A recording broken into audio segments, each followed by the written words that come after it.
کیا رسول اللہ صلی اللہ علیہ وسلم پر جادو کا اثر ہوا تھا یا نہیں۔ حدیث نمبر 3175، سیدہ عائشہ رضی اللہ تعالی عنہا بیان فرماتی ہیں ان النبی صلی اللہ علیہ وسلم سحرا، بے شک امام کائنات جناب محمد رسول اللہ صلی اللہ علیہ وسلم پر جادو کیا گیا، حتیٰ کان یخیل الیہ، حتیٰ کہ آقا علیہ السلام کو یہ خیال دلایا جاتا کہ انہ صنع شیئا ولم یصنع، کہ آقا علیہ السلام نے یہ کام کیا ہے لیکن آقا علیہ السلام نے وہ کام نہیں کیا ہوتا تھا۔ اب اعتراض کی نوعیت کیا ہے، منکرین حدیث کیا اعتراض کرتے ہیں؟ اگر یہ بات مانی جائے کہ نبی علیہ السلام کو جادو ہو گیا تھا، اگر جادو مانا جائے گا، اس حدیث کو مانا جائے گا، تو یہ اعتراض ہے کہ نبی علیہ السلام وحی کو بھی پہچانتے تھے یا وحی کو صحیح سمجھتے تھے، یا وحی کے بارے میں بھی یہ خیال تھا کہ یہ وحی آئی ہے یا نہیں آئی۔ دوسری بات،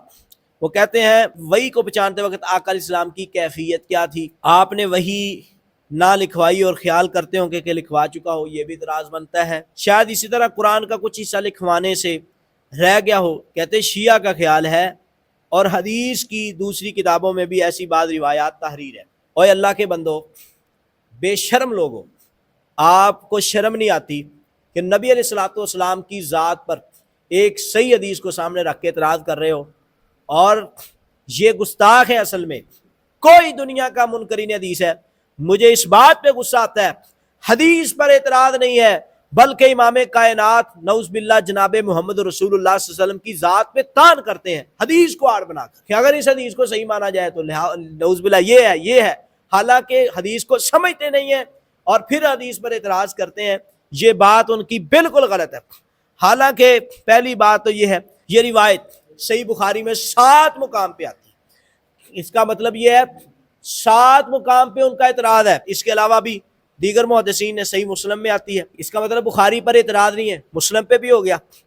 اور ابن ماجہ میں بھی ہے، امام ابن ماجہ پہ بھی اعتراض ہو گیا، اور سارے نعوذ باللہ یہ محدثین آپ کے نزدیک ان کو سمجھ نہیں آئی اس حدیث کی، اور تم کو 14ویں 15ویں 16ویں صدی میں آگے پتا چلا ہے کہ یہ نعوذ باللہ من ذالک نبی کی توہین کیسے کرنی ہے۔ بات یہ ہے، اور جو مسئلہ ہے نا جادو کا، جادو میں بس یہی مسئلہ تھا۔ نبی علیہ الصلوۃ والسلام کے بارے میں صرف اتنی بات تھی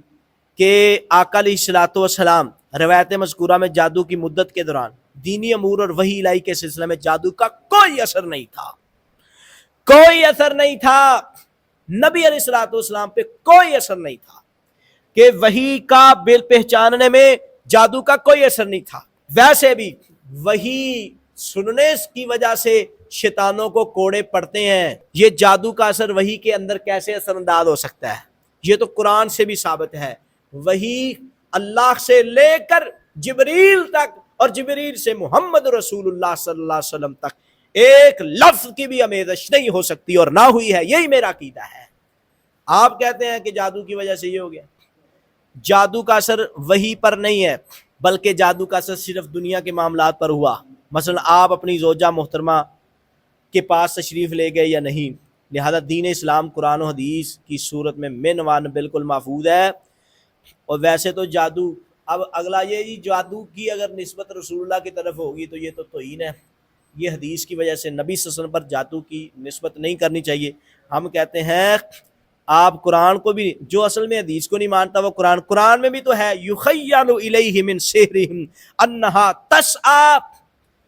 یہ کس کے بارے میں ہے؟ حضرت موسیٰ علیہ الصلوۃ والسلام یہ سمجھے کہ یہ سانپ بن کر دوڑ رہی ہیں، حضرت موسیٰ علیہ السلام پر بھی جادو کا اثر ہو گیا تھا۔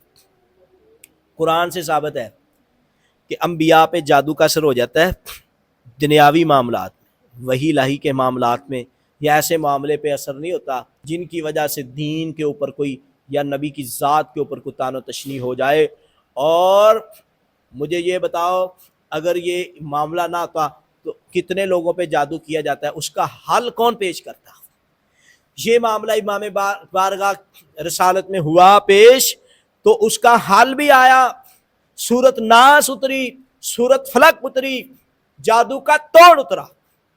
کہ جادو کا اثر زائل کیسے کرنا ہے۔ اور تمہیں پتہ نہیں ہے امام کائنات جناب محمد رسول اللہ صلی اللہ علیہ وسلم پوری کائنات کے لیے اسوہ حسنہ ہے، اور ہر معاملے میں اسوہ حسنہ. اگر کسی کے اوپر جادو ہو گیا تو کیا کرنا ہے، وہ طریقہ کار جو ہے بارگاہ رسالت میں اللہ تعالی ہمیں عمل کی توفیق عطا فرمائے، اور منکرین حدیث کی چال بازیوں سے اللہ ہمیں محفوظ فرمائے.